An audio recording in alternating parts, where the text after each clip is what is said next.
Hey, and good evening, everybody. Happy Wednesday evening to you. It is Wednesday, and it's time for our Wednesday night Bible study. Welcome to Living Manna Church. I am Pastor Dave. I'm the senior shepherd at Living Manna Church. If this is the first time that you're joining us, first time you're checking out one of our Bible studies, if you're on YouTube or even on Facebook, make sure you give us a like, hit that subscribe button, share this if the information is interesting to you, if you're edified by it. Certainly share it with somebody. But the more you give us a like, the better that the algorithms will send it out. And don't forget to subscribe. If you're not subscribed already, do that. Hit that little subscribe button, and you'll be notified every time we put out a brand new video. So here we are. We're in the book of Romans. We've been going for quite a few weeks now. Tonight's study is Romans actually going to be Romans chapter 5, but it is Romans study number 8. And the title and topic for tonight is the covenant of death. The covenant of death. Guys, most of you know the prayer. Pray it with me if you would real quick. Father, give us eyes to see, ears to hear, and a heart that's willing to obey. In Yeshua's name, amen. All right, guys. Again, thank you so much for hanging out with me tonight. Before we jump into this, I just want to give a shout out of sorts and just to let Sister Esther know. And, you know, she's often in Washington, and we just want to let you know we are praying for you. We certainly empathize and understand what you're going through.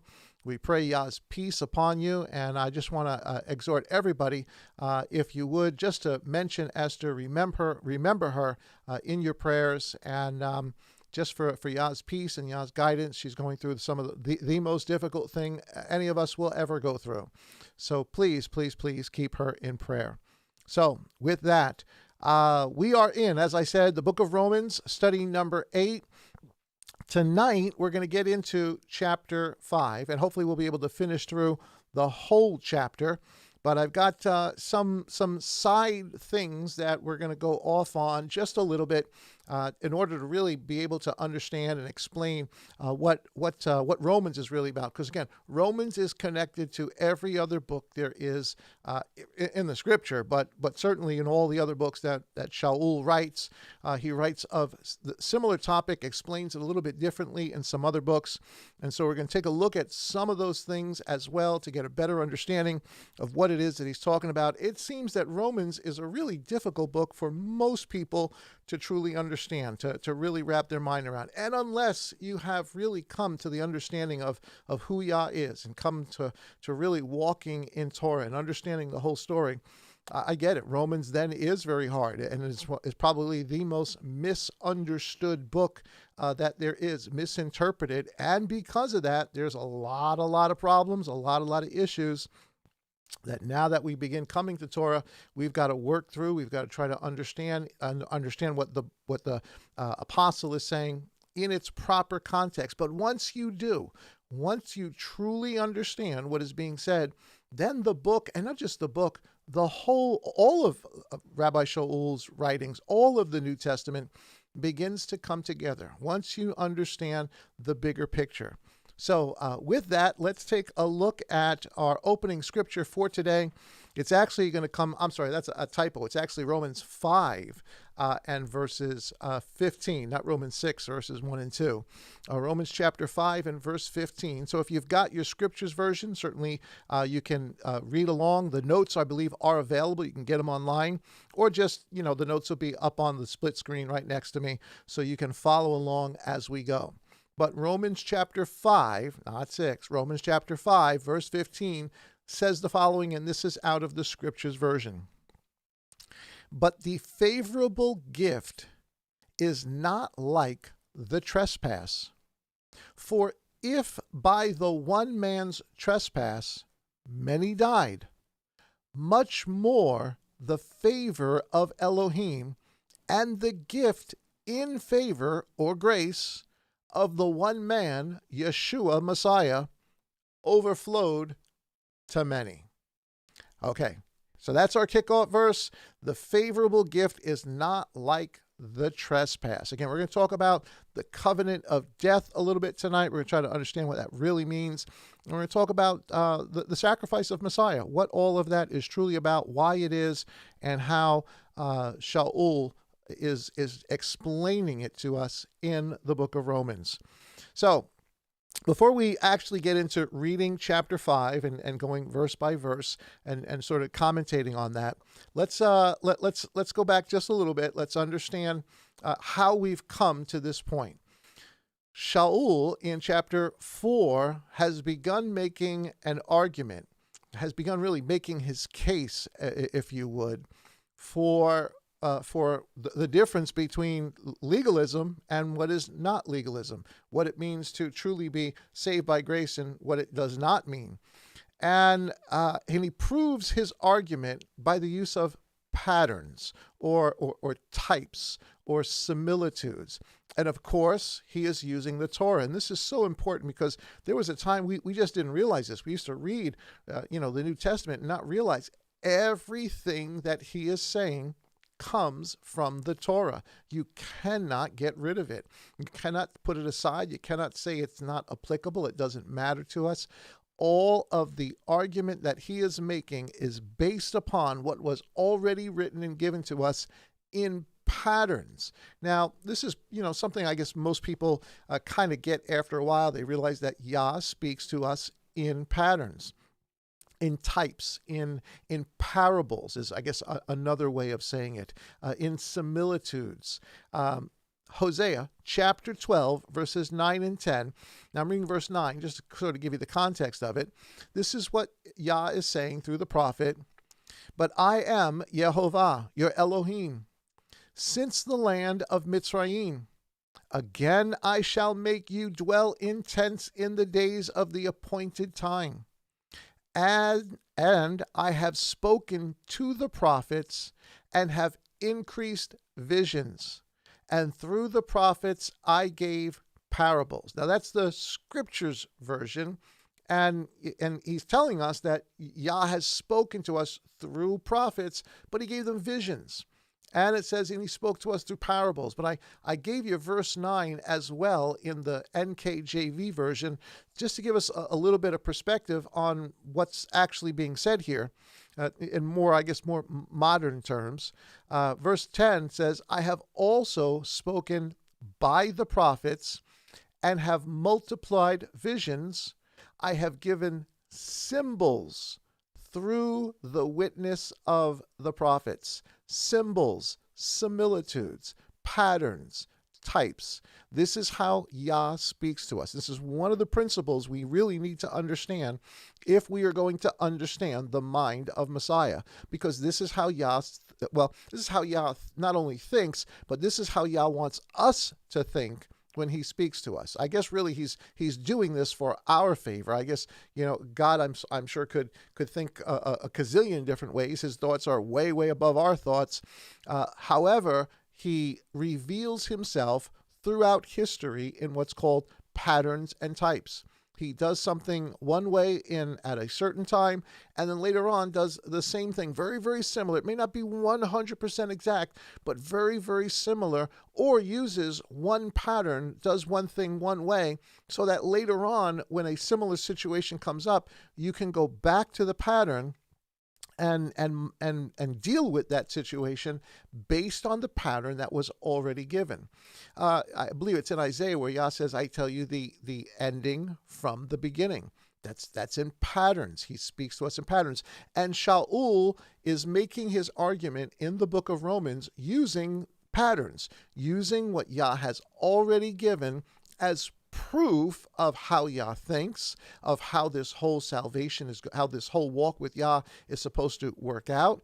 And he's using it as his argument or his discussion or he's making his case to not just the people of Rome, not just to the synagogue at Rome, but to all of the synagogues, all of the churches, all of the places of worship in the first century, because all of these letters got passed around to all of them, and certainly they're being passed around now to us in the book that we read called the Bible.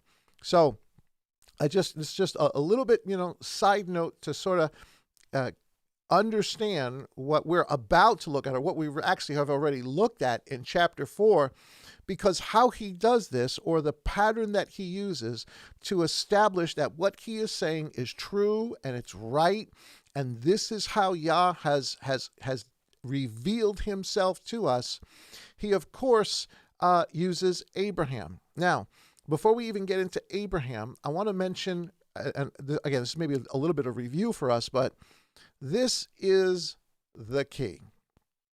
If you want to understand what the book of Romans is about, what the book of Galatians is about, what the book of all of them, from Matthew, Mark, Luke, and John all the way to Revelation, if you truly want to understand what the book is truly about, this key is absolutely vital, because this is the argument or the case that Shaul is making in chapters 1 through 4, and he's going to continue with the argument as we go from 5 all the way to the end of Romans, and of course in other books as well. This is the key. If you wrap your mind around this, if you understand this, and I say this because I've certainly within Christendom, there is a total misunderstanding of what it means to not be under the law, of what it means to be saved by grace. But I've also heard that very, very often within the Torah observant movement, whether you call it Messianic or Netzarim or the Way, whatever the name is that you want to use. I've also heard or have come across some explanations that weren't exactly what Shaul is saying in the book of Romans. The key to understanding the whole New Testament argument of the first century, because this is the argument of the first century. Again, it might be a little bit different for us. It's not that the argument has changed, but circumstances have changed. But what it means to not be under the law. This is a biggie. I know you've all heard it. I know you've maybe ministered to someone, shared with someone, what you've begun to understand, walking in Torah. And the first thing they'll say to you is, we're saved by grace. We are not under the law. Now, we're going to deal with grace. Grace really comes in chapter 6. And actually, we're going to talk about it on our hidden manna on this Sabbath. We're going to talk about the topic of grace. So I'm going to kind of steer away from that for now, because I don't want to step on what we're going to do later on. But what does it mean to not, or to be under the law, or not to be under the law? Well, to be under the law, and I've highlighted it in red there. Let me just make it a little bit bigger so that you can all see it. If you are under the law, that means that justification, your right standing with Yah, in other words, your righteousness, your salvation is another word, your deliverance is earned by keeping the Torah, or the oral Torah, and any religious rules that equal works. That is legalism. So if you are under the law, that's what it means to be under the law, that you are earning your justification, your righteousness before God. So when we read, and we're going to read throughout the book of Romans and other books, that we are saved by grace, we are not under the law. Well, so many, and I used the term last week to throw out the baby with the bathwater. This has nothing to do with keeping Torah, with being observant. This has to do with our justification. Torah has nothing to do, or our observance of it has nothing to do with our justification. So when we say that we are not under the law, or you read that in Shaul's writings, very often what you'll hear, even within many of, as I said, the Hebrew roots teachers, what you'll hear is because Shaul, and we're going to talk about it when we get to chapter 8, he's going to deal with this, as we read through it, and it took me a while to figure this out, to really, step by step look through this. We always fall back on, well, he's actually saying we're not under the law of sin and death. And that's true. He's talking about us being freed from the law of sin and death. But when he says we're not under the law, He literally means we are not under the Torah for justification. If you can wrap your mind around that, if you can understand that, then everything else will be simple from this point out. It doesn't get more simple than that. We've kind of convoluted the conversation. We've kind of, made it more difficult trying to, weave and bob and, and say, well, it's a law of sin and death and it's this, and maybe he's talking about this. No, guys, he is literally talking about keeping the Torah or the oral Torah or any other thing, whether it's circumcision or, like I said last week, I don't even remember what the example was, eating 5 hot dogs or whatever the thing is that you are doing to earn justification. That's legalism, and that is under the law. But we are not under the law. And to be not under the law means that we can only accept the favor, the grace, if you would. Again, we're going to talk about grace this Shabbat. But we can only accept the favor, the grace of Yah, through Yeshua's death and resurrection to be justified. Period. That's it. That's the only way we get justified, is to accept the justification Yah is freely giving because of the death and resurrection of Messiah. That is our right standing, or our righteousness before him. That is our salvation, or really the better word is our deliverance. And it is not by any effort that we have done, but it is solely because we have believed the promises of God, the resurrection, the death and resurrection of Yeshua Messiah. Guys, it does not get more simple than this. This does not mean that we throw the baby out with the bathwater. This does not mean that Torah does not have a place. It does. And as we go through Romans, we're going to see that very, very clearly. Shaul is not making an argument against Torah. He's making an argument for the right process, the correct process. To use another term, don't put the cart before the horse. We're talking about the cart being Torah. Putting it before the horse is exactly what legalism is. The horse has got to come first. What's the horse? Faith, belief, trust in the promises and in the death and resurrection of Yeshua Messiah. So guys, if you can understand that, if you can separate these issues, that the main issue that Shaul and all the other apostles had to deal with over and over and over again was coming out of Judaism that was teaching you are under the law to receive deliverance. Now Shaul realizes, and Yeshua says it himself, it is not the Torah. It's not the Torah that gets us saved. It is the grace of Yah. It is the favor of God. He came to his own did not receive him, but as many as received him, to them he gave the right, the authority, by faith, to become the sons of Yah. So the story doesn't change. The story is the same in Matthew, Mark, Luke, and John. It's just explained much, much better here. So I say this again so that we are all on the same page with this, that you understand. So when you hear, some others say, when you start explaining Romans 8 and 9 and 7, 8, and 9, and they say, well, it's all about the law of sin and death. We're not under that. And yeah, we're not, obviously, but that's not what it means to not be under the law. It means that you do not earn your salvation. Pure and simple. You get that, and you understand more than most theologians do. You understand more than 90% of all people that for however many people actually read their Bible, but you understand something that is pivotal to understanding the rest of the scripture. Once you get this, the other books begin to fall in line. You begin to realize, we start making, this argument about, well, we're saved by grace and we need to walk in grace. Well, grace doesn't mean what everybody says it means today. What we teach it means today. It means something very, very different. Again, I don't want to get too much into that, but understand the difference here and it will make the rest of the book very, very simple. So I'm going to keep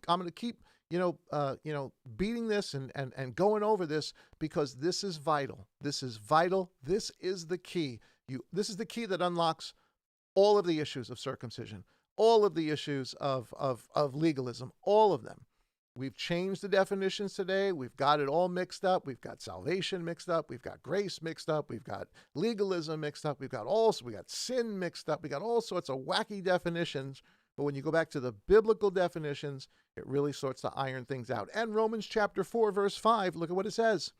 And to him who is not working, who is not under the law, but believes on him who is declaring righteous the wicked, his belief is reckoned, applied to him, understood as righteousness. That's it. Guys, that's the whole key. And we twist and we bend and we go around the mountain 3 or 4 times and make pretzels out of doctrine. And that's it. That's as simple gets.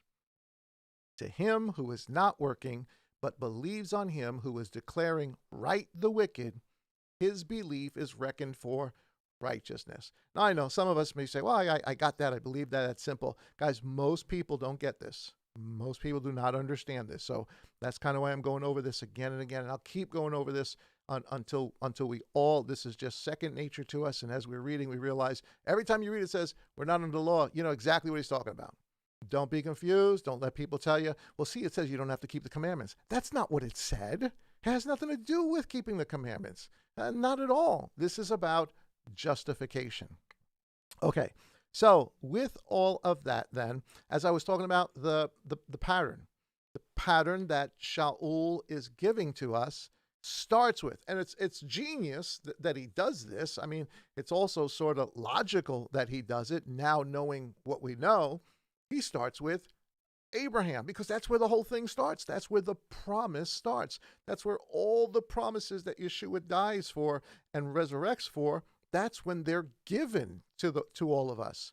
The pattern is Abraham. So the genius of what Shaul has done and the pattern for all of us now in our learning and our understanding is to find what the patterns are in the beginning, how Yah has revealed himself, whether it's Abraham, it's Isaac, it's Jacob, it's Joseph, it's Moses, all of them.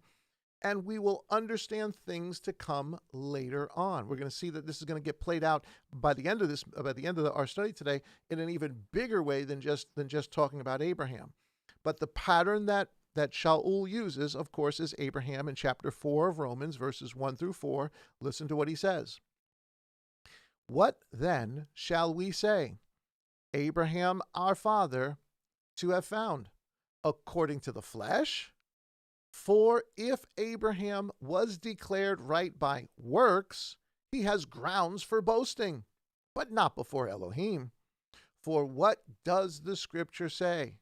Abraham believed Elohim, and it was reckoned. It was applied to him. He was thought of. That's what reckoned means. He was thought of as righteous or righteousness.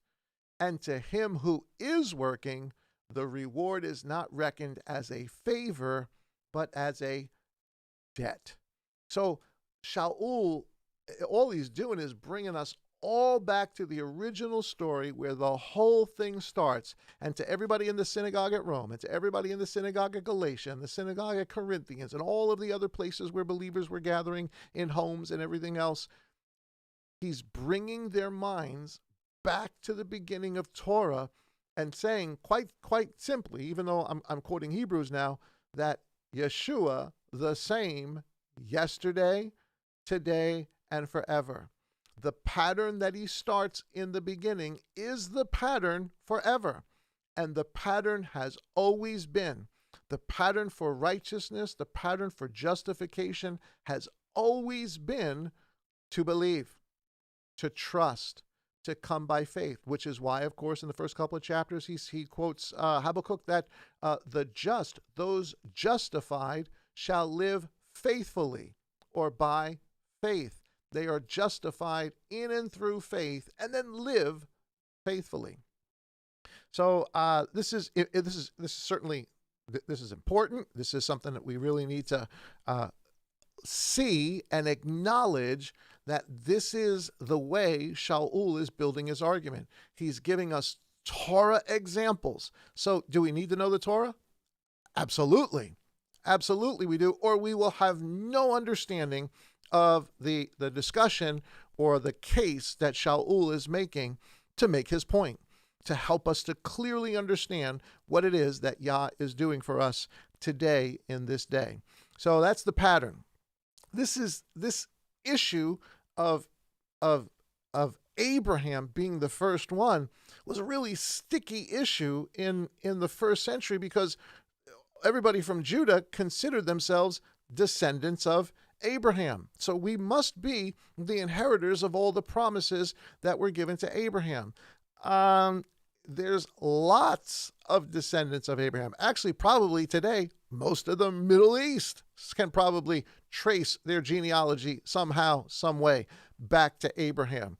Just because you're a child of Abraham or a physical DNA descendant of Abraham does not meet the qualifications for righteousness. So, and this is an issue that he'll deal with over and over and over with in other books. For example, in Galatians chapter 3 and verse 28. This is a familiar verse, but he's making the point here.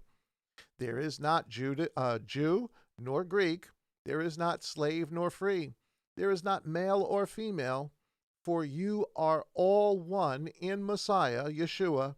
And if you are of Messiah, then you are the seed of Abraham and heirs according to the promise. And I put in there in blue so that you understand the context. You're an heir according to the promise by faith. So who are descendants or the seed that Yah promised to Abraham in Genesis 15, as we read it, as Moses wrote it? Who is the actual seed? Not necessarily the people who were his physical DNA, but he would become the father of many nations and descendants who would be heirs according to the promise by faith. Again, it is not an issue of physical lineage. In Romans chapter 9, now I know I'm jumping ahead a little bit in Romans, and we'll deal with this more so when we get there, but just so you see that this is he's beginning the argument here with Abraham, and this is an argument that goes all the way through. Romans chapter 9, verses 6 and 7, listen to what Shaul says about those that may be an actual physical Israelite does not actually make them an Israelite.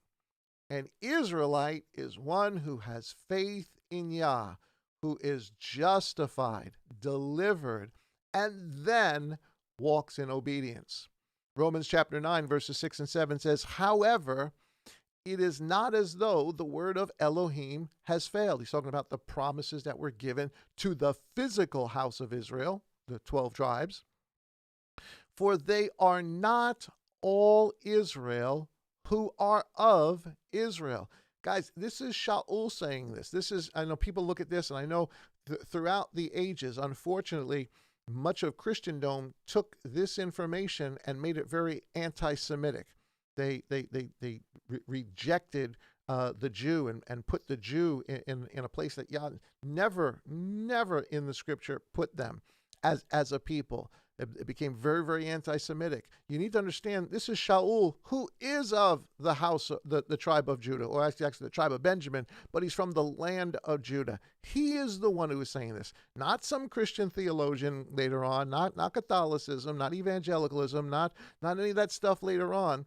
This is Shaul saying that not everybody who was the physical lineage can trace their lineage back to Israel is actually of Israel. Neither are they all children, meaning children of Abraham, because they are the seed of Abraham. Now, that sounds like an oxymoron. If they are the descendants of Abraham, how can they not be children of Abraham. Again, I know it sounds like an oxymoron, but he's making a very, very specific point here that to be a child of Abraham is not the same thing as being a descendant of Abraham. To be a child of Abraham is by faith in the promises the way Abraham had faith. Again, this is the pattern. But, and he quotes, in Yitzhak, in Isaac, your seed shall be called. Yah calls those. He came to his own received him not, but as many as did receive him, to them he gave the right, the authority, to become the children of God. Verse 8, that is, those who are the children of the flesh, these are not the children of Elohim. Wow. Big, big, big point. If you are in the flesh, if you are, and we'll define what it means to be in the flesh in just a few minutes. I don't want to jump too far ahead. But if you're in the flesh as opposed to walking in the Spirit, we've already discussed what walking in the Spirit is, that by Yah's Spirit you walk in obedience to Him by faith. The justified will live by faith. You're not a child of God. Doesn't matter what your genealogy is. Doesn't matter. You can do a DNA test. You can spit in a cup. They can tell you. Doesn't matter. It doesn't matter. You can have no connection to the house of Israel and become part of the house of Israel, a child of Yah. Become the seed of Abraham. But the children of the promise are reckoned as the seed, the descendants, the children of Abraham, the children of God. How again? Again, I'm going to keep saying this. By faith only. Justified only through faith. The horse before the cart. If the cart is the Torah, the horse is faith. So I want you to see that, this is a continuing conversation. This is a continuing thing. And this isn't something that, Shaul is just sort of coming up with. This is the pattern. He's pulling this from the Torah. This is the way it has always been. Whether they realize it or not, this is the way Yah intended it. It's not like Yah just changed his mind in the first century and says, well, now I'm not going to do it through physical descendants. Now I'm going to do it only by those who come to faith. It has always been by those who come to faith. Always. I know we don't hear that. I know it's not what's taught, but that's what Yeshua told us. Yeshua tells us, as a matter of fact, the very same things that we're reading here. In John chapter 8, starting at verse 37, let's take a look at this. Again, Yeshua is going to say the same exact thing that we just finished reading in Galatians and what Paul is saying in Romans. Verse 37, now this is, we're getting into the middle of a discussion that Yeshua is having with the Pharisees, and they say, we're children of Abraham, right? Well, Yeshua, listen to what Yeshua says. I know that you are the seed, meaning the ancestors, the physical descendants of Abraham. See, he's going to split hairs here again. Yah splits hairs a lot. Yah says things very, very specifically, and you really need to listen sometimes, and sometimes things have a dual meaning. And here's one. He says, listen, I know you are the physical descendants of Abraham, but you seek to kill me because my word, the Torah, correctly, has no place in you.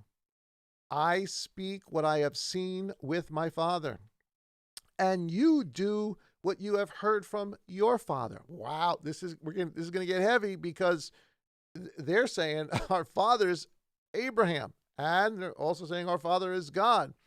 And Yeshua this is more than just splitting hairs. He's he's really hammering them with this one, but he's saying the same thing that Shaul just said to us in Galatians. Verse 39, it says, they answered and said to him, Abraham is our father. Now, are they technically correct? Yeah, absolutely. But don't forget, Islam can say, Abraham is our father. Christianity can say, Abraham is our father. I'm sure there's probably other groups out there that would say, Abraham is our father. And look at what's going all around the world between the quote unquote descendants of Abraham. Another story for another day. I don't want to get political and start talking about all that stuff. But let's get back to this. They answered and said to him, Abraham is our father. Yeshua said to them, if, little teeny word, big meaning. If you were Abraham's children, if you would do the works of Abraham. Well, what's the first thing Abraham did? He believed by faith, but then he was obedient to Yah's word. He believed and it was accredited to him as righteousness. Then he obeyed Yah. He did what Yah asked of him to do. That's the pattern. Guys, you cannot change the pattern. I know we do it now. We've done it in all of our doctrine today. We've changed the pattern, but that is the pattern. That is the horse before the cart.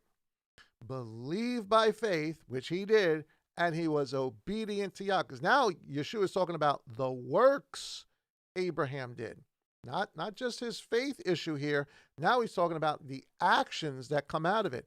So if you have actions that do not speak to the faith you proclaim, the question then is, are you really a believer? Do you really believe? Because if you truly believed, if you are a seed of Abraham, then the works would manifest it. He says, you do the work. You do not do the works of Abraham. If you were Abraham's children, you would do the works of Abraham. Believe by faith, obedience. Verse 40, but now you seek to kill me, a man who has spoken to you the truth, which I have heard from God, from Elohim. Abraham did not do this. You do the works of your father. So the question then is, how do we know who is our father? Whether it be Abraham, and he's going to tell us in a second exactly who this other father is, it gets expressed by our works. Again, that's the cart. The horse is our expression of faith, but the cart is important. It's extremely important because it defines you. It lets all others know and shows Yah that your faith was sincere. You understood what you did. You've been justified and you realize it. And now you want to be obedient. But he tells them, you do the works of your father. And they said to him, we were not born of whoring. We have one father, Elohim. So they've claimed Father Abraham, and now they're claiming Father God. Now, that's not a term that you hear very often in Judaism. They don't use that term very, very often. I mean, they do. They use it, but you know, you don't see it that often, and yet here they are speaking that term. That's something that we are probably more familiar with using. It seems more commonly used when we say Father, Abba. That was not so much the issue of the first century, but here they're unequivocally, they're saying we are children of Elohim. He is our father. Again, listen to Yeshua's response. Yeshua said to them, if Elohim, again, small little word, but man, it has big meaning. You know, if Yah starts using if with you, if Yah starts using but with you, if Yah starts using woe with you, man, you're in trouble. You're in big trouble. And here's another if. If Elohim were your father, you would love me. For I came forth from Elohim and am here. For I have not come of myself, but he sent me. If you love him, you'll what? Obey his instructions. You'll listen to his word. So again, he's given us more characteristics here. If you want to know who your father is, it will come out in your works. Here's how some of your works come out. If you love me, later on he'll tell us in John 14, you'll obey. If your father, Yehovah, is your father, if Elohim is your father, you will love Yeshua because he came from Elohim. That's what he's telling us. It goes on, however, in verse 43 to say the following. Why do you not know what I say? And he tells them, it's a rhetorical question. He's going to answer it himself. Because you are unable to hear my word. Remember, he's told us multiple times in other places, my sheep, my people, hear my voice. This is going to be very, very important. We'll get to that in just a second, but this is a very, very important issue. Because you are unable to hear my word, you are of your father, the devil, the deceiver, which means the Pharisees, the Sadducees, that were part of this. Now, obviously, many did believe, Nicodemus and others, but the bulk were part of a deception of the first century that did not recognize Messiah. There's another deception that has gone on since then, along the same vein, but here we're looking at it historically. Here's the deception. How do you know who your father is? You know who your father is if you're doing the pattern that Abraham did. He came by faith and he was obedient in his works. You know that your father is Yah when you love Yeshua, and if you love him, you will obey his instructions. You know that your father is neither Abraham nor is it Elohim if you are in the flesh and you refuse to hear his word. Or more accurately, you're unable to hear his word. You reject it. Not for me. Don't want it. And guys, think about the ramifications of what's actually being said here. This is mind-boggling when you begin to think through history and where we've come and where we are today and what we see all over the religious world. These are earth-shattering words that Yeshua is speaking to us. This deception that was there in the first century by those who called themselves the people of God, they were deceived and they were deceiving others. Beloved, it has not stopped. There is still a great deception going on. By whom? By many who call themselves the people of God, who are not, because they refuse to hear. They will not do what Abraham has done, and they do not love Yeshua because they will not obey his instructions. Guys, this is not me. I'm not trying to just beat people up. I'm trying to share with you some earth-shattering truth. This is what's being said. It says, your father is the devil, and the desires of your father you wish to do. He was a murderer from the beginning. I mean, guys, let's think about this a second. These guys, the people he's talking to, they're plotting his death. They were plotting his death from the first time that the first Passover that he goes to and he knocks over the tables. They were plotting his death from that point forward. They wanted him dead. Guys, that is not a work of Yah. That is not a person whose father is Yehovah. That is not a person who understands or is willing to hear Yah's word. That is disobedience. And of course, he tells us that disobedience is directly related to the deceiver himself. Remember, Revelation 12, he says he is the dragon who deceives the whole world. Guys, we got to wrap our minds around that, because that's exactly what Satan has done. He has deceived the whole world. All right. When he speaks a lie, he speaks of his own, for he is a liar and the father of it. And because I speak the truth, you do not believe. You do not believe me. Excuse me. Who of you proves me wrong concerning sin? Well, which one of you can say I've broken any one of Yah's commandments? None. And if I speak the truth, why do you not believe me? And verse 47 really is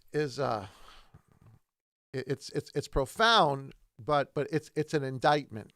It is a grand indictment to the age of the people that were there, and to those that have followed in the ages since, right up till today. He who is of Elohim hears the words of Elohim.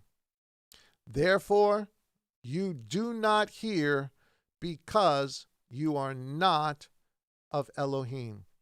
Wow. What a distinction. And it's a distinction we need to be aware of too. I know that God so loved the world. He's done this for the whole world. He's forgiven the whole world. But we need to wrap our minds around the fact that not everyone is of Elohim who says they are of God. Not my words. These are Yeshua's words and Shaul's words. Not everybody who says that they believe are indeed children of Abraham. Not everyone who says that they are of the house of Israel are of the house of Israel. They may belong to a country in the Middle East, but that's a different issue. It's wonderful that there's a country in the Middle East. Amazing, wonderful, great.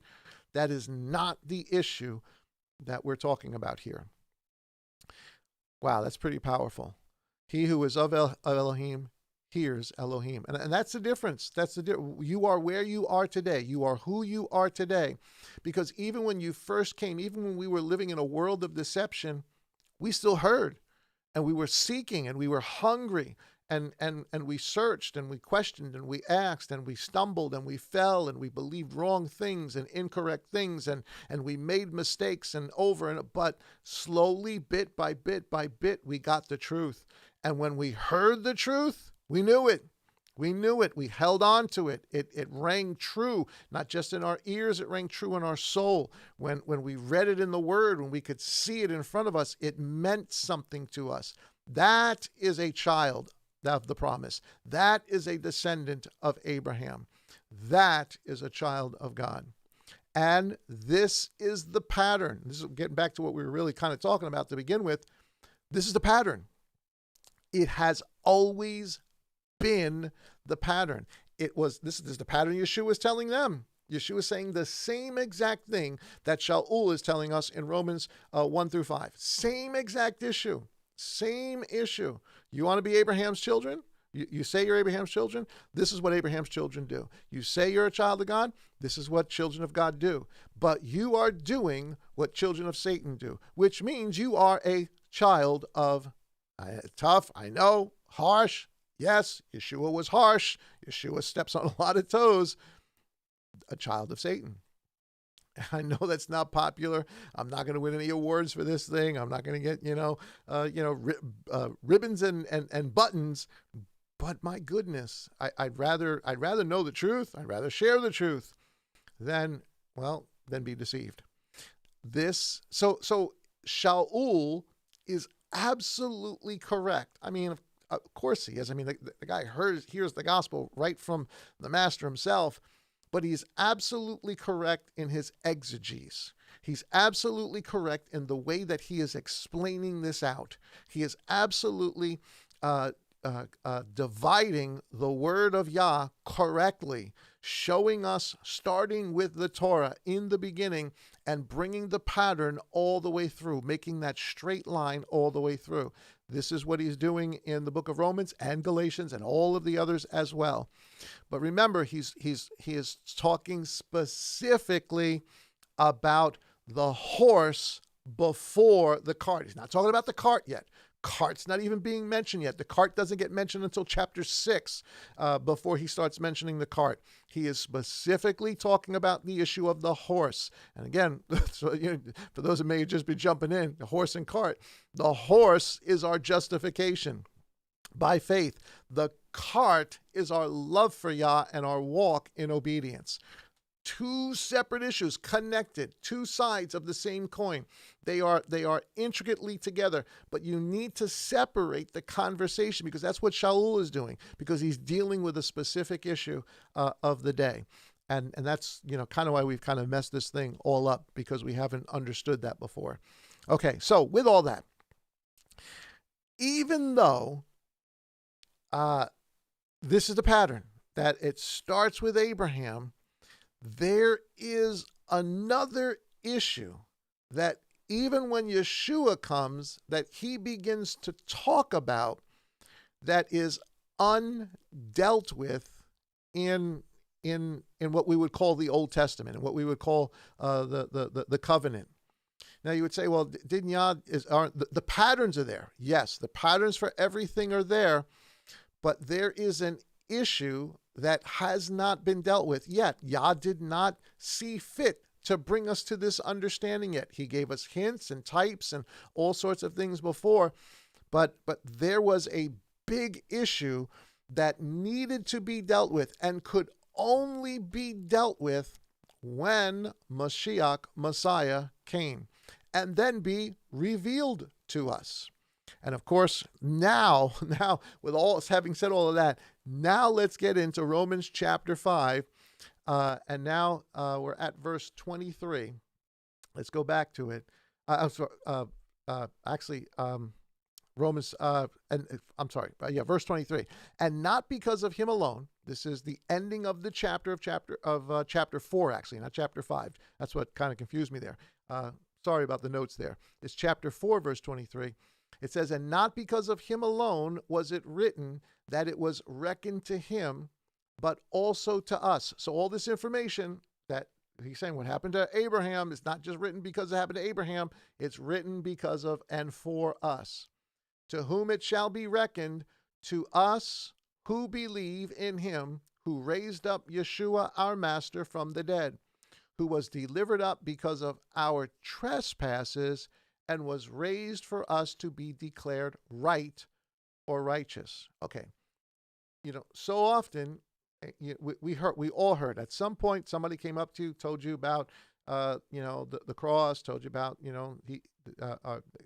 God became a man and he died for you and he rose from the dead, and that struck a chord with many of us, with lots of people. Many are called, and we began to try to walk, to try to understand. We began this journey that we call faith. The question is, and it's not very well answered or explained, especially today, is why? Why is that so? How could that happen? What is the precedent that we should believe that? I mean, many of us believed it. It was cultural. We live in a pretty much, or we did way back when. We lived in a kinda Judeo-Christian culture, a Western culture. So we were quick to believe, but not quick to understand. This idea that our belief now in Yeshua is coinciding with what was done with Abraham. So in other words, the promises were given to Abraham. We're believing those promises still, but now we're believing that the payment for those promises are purchased in the death and resurrection. But there's more to it, because there's another issue that was undealt with. And it wasn't even spoken to Abraham. It's not even defined to Abraham. It is defined in the Torah, but it wasn't defined to Abraham. It wasn't part of the promise given to Abraham, though it's connected to the promise given to Abraham. And this idea, this undealt with thing, is sin. Is global, universal, every person in sin. That's not an issue that, again, was either spoken or given to Abraham, nor is it an issue that the covenant given to Moses deals with on a global scale. It deals with sin, it gives us the pattern, but dealing with it on a global scale, Yah had not gotten to yet. You got to, people often think, well, if all the answers aren't in, if they're not given, in Moses, then, it can't be true. No, Yah reveals things step by step by step in patterns so that you understand the pattern in the beginning to understand what's coming. John chapter 8, which we just finished reading, which is where Yeshua tells them about Abraham. You're not Abraham's children. You're not Yah's children. You're children of Satan. But listen to the words that he explained to them before he gets into that conversation, before he tells them about Father Abraham and all the rest of that. This is verse 31 of John chapter 8. It's on the screen there, so check it out. It says, "So Yeshua said to those Yehudim, the Jews, who believed him, if you stay in my," there's that word again, if you stay, which again implies you can stay in his word, or you can what? You can choose not to. We'll deal with that later. "If you stay in my word, you are truly my taught ones, my disciples, and you shall know the truth." The truth of what? Now, certainly the truth, when we say truth, of course, we've hopefully at this point we understand he's talking about Torah. Thy word is truth. But the definition, the context of what he's actually saying to them is going to be defined by the very next things that he's going to say. He is actually talking about those things that were hidden in the Torah. Those things that are types, those things that are shadows, those things that are parables, those things that are, similitudes, visions, those things that were given to those who came before. The information's there, but if you are my disciples, if you're willing to stay in my word, to understand, now the time to understand the truth, the whole truth, the whole story will be made manifest to you. The mysteries of the Torah, or the way it says it in the four gospel accounts, the mysteries of the kingdom.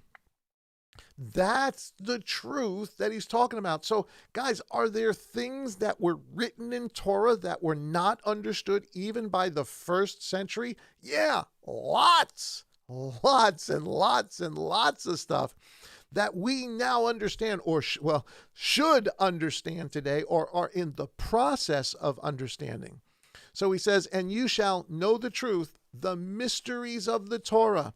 Remember, mystery doesn't mean unknown. It's something that was there, but just not fully realized. The mysteries of the kingdom and the truth, the mysteries revealed. When you understand what it truly was about, the truth shall make you free. They answered and said to him, "We are the seed of Abraham, and we have been servants to no one at any time." Well, first of all, that's an outright lie. I mean, what about Pharaoh? What about Nebuchadnezzar? What about Rome? What about Greece? What about Assyria? What about the Philistines? I mean, the list goes on and on and on. So, I guess they're just so angry, and so irate with him. They're just spitting out lies here, because that's not true. That is just not true. But anyway, they answered and said to him, we're the seed of Abraham. We have been servants to no one at any time. How do you say you shall become free? Guys, they had no concept of this, no understanding. They did not realize the context of what he was saying, because it is a mystery. It is truth that was hidden from their eyes and from many, many others, an issue that needed to be dealt with before we could all come by faith. The two sheeps, the two houses, before the diaspora. Listen to what he says. You shall become free. Verse 34, Yeshua answered them. Truly, let me just make this bigger so that we can all kind of see it there. And I put this in red because this needs to be highlighted. We need to really pay attention to this. Truly, truly, I say to you, everyone doing sin. Stop there a second. We got to define sin. I don't want to go back and, go to 1 John 2 and all the rest of that. I think we've done that multiple times. You can, go back and look it up yourself. Sin is transgression of the Torah. It is breaking Yah's instruction. If we have all sinned, we talked about this last week, if we have all sinned, it means we have all broken Yah's instruction. So, truly, truly, I say to you, everyone doing sin, which means who does sin? Everyone does sin. It's already been declared, for all have sinned. So everyone doing sin is a servant. Ixnay, the servant there, and in your mind think slave. Think slave. Because, you get a little bit different, tone when you say servant than when you say slave. Everyone doing sin is a slave of sin. There's the problem. There's the issue. There's the thing that has not been dealt with up to this point, not from Adam all the way to Moses and Moses beyond. This issue has not been dealt with. A type has been given, the explanation of it, a smaller emblematic similitude, parable, type has been given, but the dealing with this issue of all have sinned has not been dealt with yet. It says, and the servant, the slave, does not stay in the house forever, but a son stays forever. This is really, really, really, really important in dealing with this issue of sin, which is what Yeshua is about to do, or we know he's done, but from the perspective of the writing of this, in dealing with this issue, there is a change from slave to son. Now, people say, yeah, are we bond slaves to the master? Yes, Paul talks about himself being that's not the slavery he's talking about. He's talking about being a slave to sin. Yes, we are servants of Yah. We will always be servants of Yah. But we are also sons. Remember, he came to his own received him not, but as many as did receive him, to them he gave the authority to become sons, children of God. So what's about to happen? He's given us some huge nuggets of truth here. What he's telling them is something's about to happen. What I'm going to do is I'm going to make, if you believe, if you trust and you obey, you'll understand the truth. You're going to understand that this is information that has been given throughout the Torah. You may not have seen it before. You may not have recognized it before, but now it will be revealed to you. You will know the truth, and the truth will set you free from being a slave to disobedience to Yah. Well, if you were a slave, and as a slave you were disobedient to Yah, if you now become a son, what is just the general logical implication of that? If as a slave you were caught in disobedience, you could do nothing but disobey. Now you become a son. The obvious implication is that now you must what? Obey. A son stays in the house forever. Wow, that's he's talking about resurrection. He's talking about the resurrection and eternal life after that. And then, of course, the verse that every college uses and puts over their walkway into their universities, and they've got no idea what this actually means. If the Son makes you free, you shall be free indeed. Free from what? Free from being a slave to disobedience to Yah's word. That's what we are free from. That's this whole issue. And this has not been dealt with yet. So this is, again, he's telling us a mystery of the kingdom here. This is a mystery. This has not been revealed. This is not something that Moses is elaborating on in any. Now he talks about it in types and shadows, but not in any great deal. Not the way Yeshua is now going to talk about it. Not the way Shaul is going to talk about it. Not the way Galatians and Ephesians and all the rest of that. The mystery of the kingdom is about to be revealed. Okay, so excuse me. Let's move on back to Romans and chapter 5, and we are at verse 1. So now we're finally going to start with all of that. After all of that stuff that we just said, we just read last couple of verses in Romans 4 that it's about us. God's now going to deal with this issue. Now Romans 5 comes in and begins now this part of the conversation. Remember, this is all one letter, so it's not separate. You need to take it all together. Therefore, having been declared right by belief, by faith, we have peace with Elohim. Now, we just finished reading Yeshua saying you're going to be free from sin. We have a glimpse here, and Shaul's going to develop this theme as he goes on. But now that we have been made right, we have peace. Before peace, we were at war. And this is, as a slave of sin, we were at war. War, and it is a war of disobedience to Yah. Once you are justified, if you are truly justified, if you come by faith, if you truly have an ear to hear, if you are his disciple, if you are his sheep, the war of disobedience is over. That's the peace. That's what this is all about. The war is over. The war with Elohim. So we have peace with Elohim through our Master Yeshua Messiah. So if now we have peace, remember, that means that before we were in conflict with him.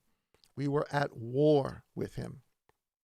Through whom also we have access by faith into the favor in which we stand, and we exult in the expectation of the glory of Elohim. And not only this, but we also exult in pressure. So he says, we're anxious for, we look forward to seeing the glory of God. And even in difficult times now, even in pressures, knowing that pressures work endurance, and endurance approvedness, and approvedness expectation. I think it's trials bring about perseverance, and perseverance brings about character, I think is the way the NKJV says. And endurance approvedness, and approvedness expectation. And expectation does not disappoint, because the love of Elohim has been poured out in our hearts, poured out in our hearts by the set-apart Spirit, which was given to us. For when we were still weak, Messiah in due time died for the wicked, making us sons. This is the process. This is what if this process truly happens to you, the eventual, the journey that you will be on will be that you will stop disobeying. You find out the war's over. Lay down your arms. Not only is the war over, but now I have peace that no matter what I go through, no matter what the circumstances, no matter if it's death knocking at my door, if it's sickness knocking at my door, if it's hardships knocking at my door, I am made right before my Yah. I am at peace with him. My war with him is over. So now I exult. I look forward to. I know glory is coming. I know I will have eternal life. That's the promise. That's the whole issue. That's what he is talking about here. And of course, this changes us from slaves to what we were, now to really, yes, to bond slaves, but to the position of son. To the position of son, to the position of children. This is a powerful verse. This really is. When you really begin to take this apart, you begin to understand what's being said here. Wow. If you're not going through this, if this is not your experience, you really need to look. You really need to look inside. You really need to ask yourself, do I truly walk in faith? Do I truly believe? Listen, when you truly go through this, you're hungry for God's word. You're hungry. You want to. And no matter what comes, you are not going to bow to it. You're not going to fall down to it. The war is over. I do not want to fight against my God anymore. That is the thing that drives all of us, or should drive all of us, out of love now for what Yeshua Messiah has done. In due time, he died for the wicked. But again, the question is, why? How does all of that work? All right. Enemies to Yah. Enemies to Yah. Verses 6 through 11. Let's read on a little bit more in Romans there. He continues the conversation. For when we were still weak, at war with Yah, Messiah in due time died for the wicked. For one shall hardly die for a righteous one, though possibly for a good one someone would even have the courage to die. But Elohim proves his own love for us in that while we were still sinners, disobedient, at war with him, enemies, Messiah died for us. Listen, when you use those words, enemy, at war, disobedient, then you begin to get a glimpse of what grace really is. That this favor he put on us that we did not deserve. Verse 9, much more then, having now been declared righteous by his blood, we shall be. It is a coming thing. We shall be saved, delivered from wrath through him. What is this talking about? Well, we're going to get into the issue of the blood for a second, but we toss around the word saved all the time. And what this is telling us is that the saved part, the way we understand it, is yet future. We are saved from wrath on the day of wrath. That is after resurrection. That is future. We are right standing with him, living in obedience, no more enemies to him, going through whatever we go through, and we will take that to our grave, knowing that in that day of resurrection, I will be saved, delivered from wrath through Yeshua, through his blood. This is a major, major Torah principle. Again, everything goes right back to the Torah. Cannot get rid of it. He's just, again, given us another pattern that we need to go back and explain or go back and understand. Or I guess, he's assuming, and probably rightfully so, because most of these people were probably Jewish that he's speaking to. They had a recollection of this. They had an understanding of this. And even the Gentiles that were coming in there, many of them had been in the Torah. Many of them had heard the message, or they were learning it now. This would have been something they would have been taught. They would have been familiar with. That blood covers sin. This is a major Torah principle. We'll get to it in just a second. Let's read a couple of more verses, and then we'll backtrack a bit. For if being, and here it is. This is exactly the term, this is exactly the point that I've been making for the last couple of minutes here. For if being enemies in a war of disobedience. Now he's going to deal with this in chapter 8 in much, much more detail. So I don't want to get too much more into it than what I've already said to you, that we were at war with him. We were enemies with him. But when we get to chapter 8 and chapter 9, we'll deal with this in much, much more detail, and we're going to jump back and see where all of this comes from. But for if being enemies, the war of disobedience, we were restored to favor with Elohim through the death of his son, much more, having been restored to favor, we shall be saved by his life. His resurrection is what he's referring to. If he rose, I rise. If he died, I die. I die to sin. I'm no longer an enemy. I now live to Messiah. And not only this, but we also exult. Now, again, we look forward to, we long with expectation in Elohim through our Master Yeshua Messiah, through whom we have now received the restoration of favor. Again, all of this is just kind of saying what we've said before. We didn't deserve it. We were enemies, and we did nothing to get it, and he gave it to us anyway. That's the issue. That's what's being said. So we'll deal more with the whole enemy issue at another time. But I want to deal with the blood issue. You know, this idea, because this is new revelation. Listen, if you talk to Judaism today, people of Judaism today, you'll hear the rabbis say over and over and over again, no man can die for another. No one can redeem another person. Could not happen. This Jesus, this Yeshua, he could not do this. This is not in Torah. It's because they didn't understand it. It's because it is a mystery. It's because it was something that Yeshua was revealing that was written already in the Torah. But since they could not hear and still do not hear his word, they don't see it. They don't see it. They can't see it. John chapter 10 and verse 11, listen to Yeshua's words. He confirms these very words. I am the good shepherd. The good shepherd does what? This is revelation, guys. This is he's revealing mysteries. What does a good shepherd do? And lay down his life for the sheep.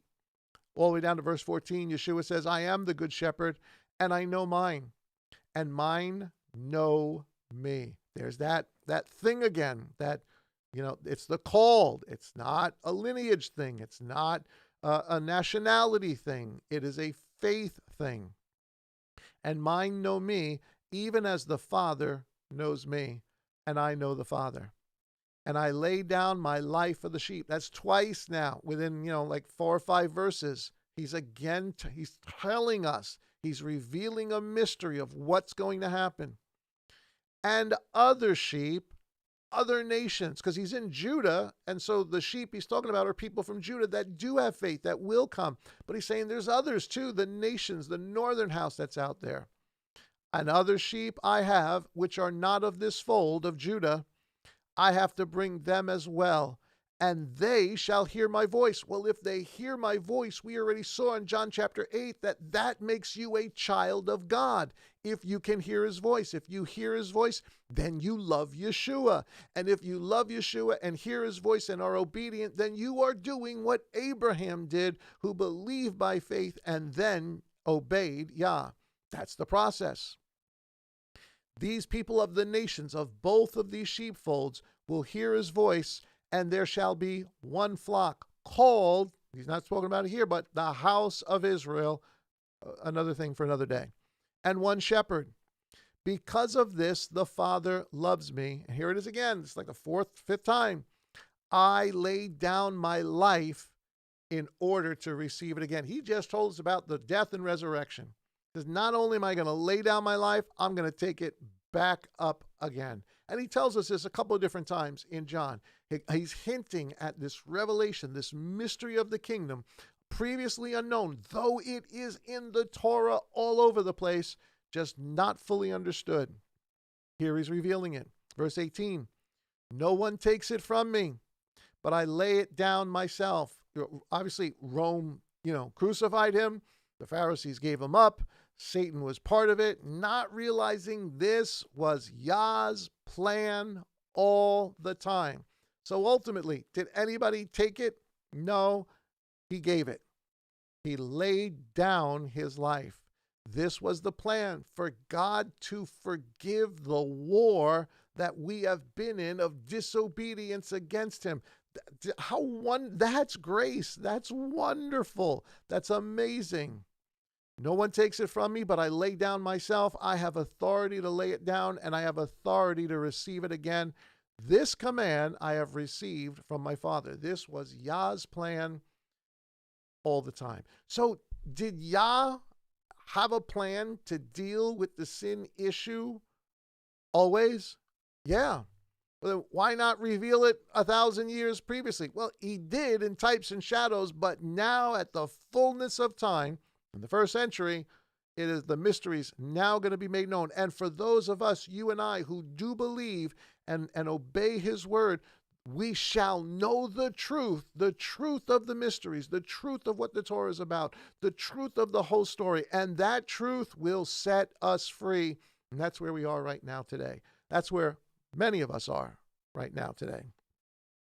Okay, so with all of that, Leviticus chapter 17. Let's look at just some verses, because why? Well, obviously he's Yah, he's Yehovah, so his life is very, very different than ours. But how can why would we understand the principle that if a life is laid down, that it has any effect on someone else? How when we hear this, when we heard it, that Yeshua died for you, we accepted it, but we didn't understand it. We didn't understand it. Nobody told us. We just said, well, that's he's God. He died for you, and you need to accept him. And it's wonderful that we did, but we need to understand why, how, what's the principle. Remember, he says the truth will make you free. You need to understand the truth. The truth is, Leviticus 17:11 says, for the life of the flesh is in the blood, and I have given it to you upon the slaughter place, the altar, to make atonement, a covering for your lives. For it is the blood that makes atonement for the life. This is the pattern. Blood was always used to atone, to cover, to allow the guilty to appear before Yah. But this was the type. This was not the mystery revealed. This was the mystery, actually. Hebrews 9, verse 18 says, therefore, not even the first covenant, speaking of Moses, because it's not the first covenant, but that's what he's referring to. Maybe a translation issue, not really sure. For not even the first covenant, as a matter of fact, the word covenant isn't even there. It's not even mentioned. That's added later on. You can see it's highlighted there. It's not even there. So not even the first was instituted without blood, meaning the Mosaic covenant. For when, according to Torah, every command had been spoken by Moses to all the people, he took the blood of calves and goats with water and scarlet wool and hyssop, and sprinkled both the book itself and all the people, saying, this is the blood of the covenant which Elohim commanded you. And in the same way he sprinkled with blood both the tent and all the vessels of service. And according to the Torah, almost all is cleansed with blood. And without the shedding of blood, there is no forgiveness. Boom, there it is. There's the type. There's the shadow. This is the whole offering system. Why Yah gives it? Because it would teach us what Yeshua would do. It would teach us why he died, how his life can not just atone, not just cover, but we're going to find out, give us life. Because this, what we're talking about here, what we're seeing in Leviticus and seeing in Hebrews here mentioned, is the covenant of death. The covenant of death. Now, this is very, very misunderstood today, because people hear the covenant of death. Oh, that's bad. That's terrible. Forget that. That's not what we do. You see, it's the covenant of death. We're not under the law, and all that stuff. It's just misunderstanding. The covenant of death is important. Without the covenant of death, we have no understanding of the covenant of life. They are two sides of the same coin. They are the type, just like Abraham is the type, and we now live out that type. So the covenant of death is a type. It is necessary. It is full of glory. It is glorious. It is wonderful. Even though it's called the covenant of death, don't let the English, kind of put this dark cloud over it. But listen to what Shaul says in 2 Corinthians 3:7. Now knowing what we know, now having kind of built this case up, these verses and this idea of the covenant of death should be much, much easier for us to understand. Because, guys, everything in the Torah, everything in the temple, in the tabernacle, was about death. Everything. You came to Yah. How'd you come? Something died. You wanted to come in and give, a peace offering. Something died. You came and gave a sin offering. Something died. You came to Passover. Something died. It was death, death, death, death, death. Why? Because the wages of sin is death. Always has been. He's going to make this argument in chapter 6 and so forth later on in Romans, that this is what he's building up to. But here is the explanation, or here is this covenant of death. It's not the dark, horrible thing many sort of make it out to that we got to reject. We need to understand it, because you can only understand the covenant of life if you understand the covenant of death. They work with each other. But if, verse 7, if the administering of death in letters engraved on stones was esteemed, so that the children of Israel were unable to look steadily at the face of Moses because of the esteem, the glory he's talking about, the glowing of his face, which was passing away, how much more esteem shall the administering of the Spirit not be? So he's talking about what Yah has now done, giving us the Spirit, making us no more enemies to him. All can come and be part of the house of Israel, children of Abraham, children of God. He's saying what Yah did to Moses, that glory was fading. It was a covenant of death. That was not enough to save the world. It was necessary to understand how Yah would save the world, but it was not enough to save the world. It was glorious. It was wonderful. He shone, he glowed. They couldn't look at it, but that glory would fade away over time until the administration of the Spirit would come. And how much more glorious, he's saying, is that? Verse 9, for if the administration of condemnation, death, had glory, the administration of righteousness exceeds much more esteem. So now we have a way to understand this. When he says the administration of condemnation, every time you killed an animal, you knew you had to do it because you were a sinner. You were unclean. You were not worthy to come before Yah. And the condemnation of that was every time you did it, every year at Yom Kippur, you knew that you were to be condemned, but this blood covered you. If that covenant, if that information was glorious, and it was glorious, how much more now to understand that now righteousness is given to you, right standing without doing a thing, believing. How much more glorious is that? This is what he is saying. So now we can kind of understand more of really what 2 Corinthians here is talking about with the covenant of death, because we now understand what the whole issue was. We now understand what Shaul is talking about in Romans, because this is Shaul anyway, talking about it here. He's just really kind of continuing the conversation. Verse 10 says, for indeed, what was made esteem had no esteem in this respect. The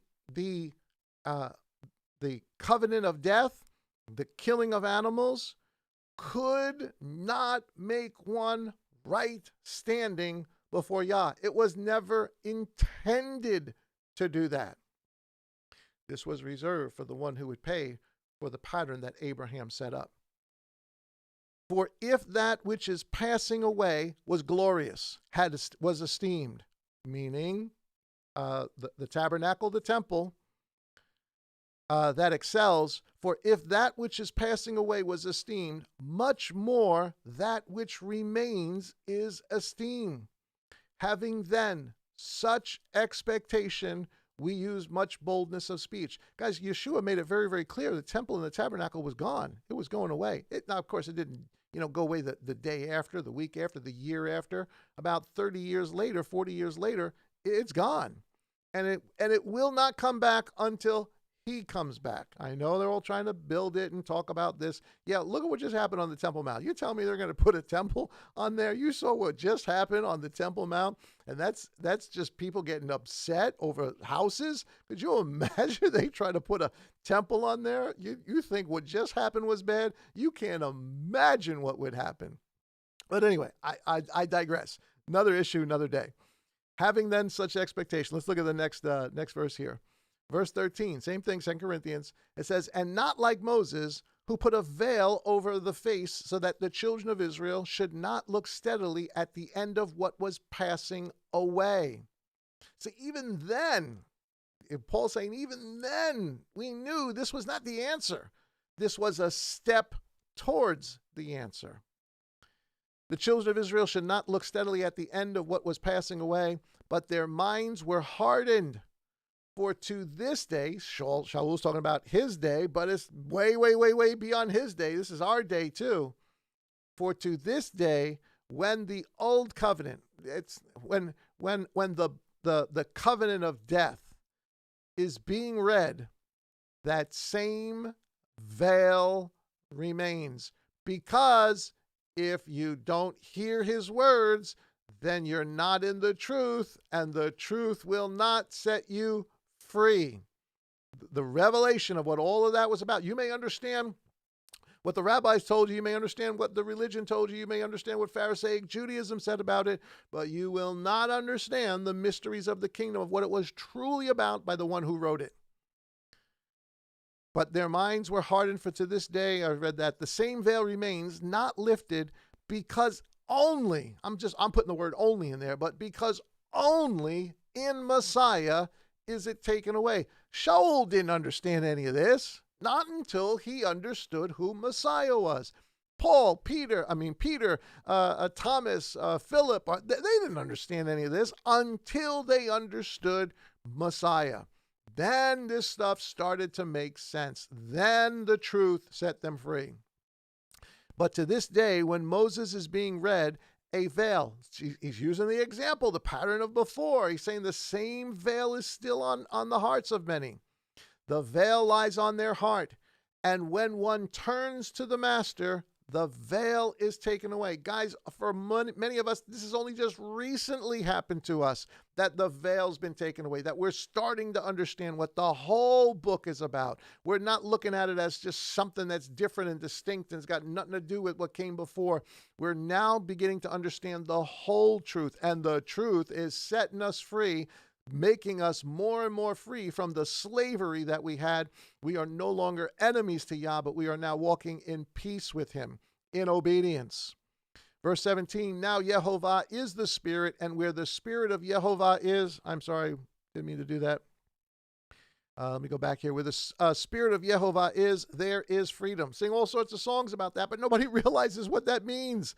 Where the Spirit of Yehovah is, where the Spirit of Yah is, which was given after the death and resurrection is, where he is, we are free. Free from what? The war. We're free from the slavery. We're free. We're free from the veil. We're free from all of it. And now we can obey. We can, in love, do what he's asked us to do. Live the way he's asked us to live according to his word.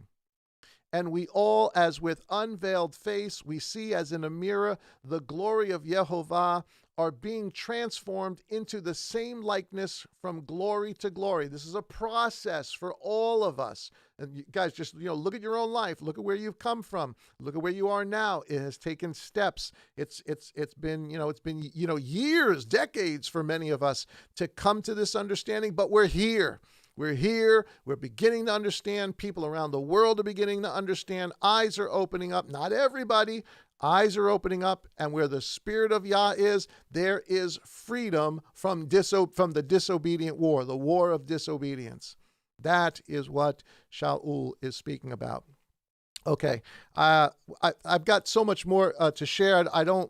We kind of run out of time. We'll finish Romans. The rest of chapter 5 next week when we get back. There's only maybe another 12 verses or so, but we're already a little bit over time. So we'll stop right there. Hopefully you understand a couple things. Number one, what the covenant of death was about. Everything dies without the shedding, because the wages of sin is death, which now will be translated. Shaul will take that principle and now translate it to Yeshua Messiah as dealing with this bigger issue that is global, this war of disobedience that we are all in. We'll talk more about that next week. Guys, I hope you enjoyed tonight.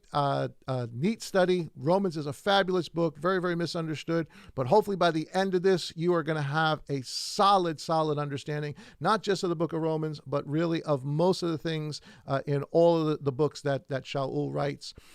So I hope you enjoyed it. Don't forget to join us tomorrow morning for our hidden manna and morning manna. And of course, for this weekend on Shabbat for Hidden Manna, we're going to be talking about grace. It's kind of an extension of what we started talking about today. You'll enjoy it. It'll be good. It's going to be stuff that I'm sure you have never heard before or haven't really realized, but it'll be eye-opening. I believe that. Guys, again, pray for Sister Esther. Let's lift her up in prayer and just pray God's peace for her. Guys, thank you so much for joining me. Have a great night tonight. God bless. Don't forget to join us, of course, on Sunday morning, 10:45 as well. Guys, God bless. And as always, Shalom.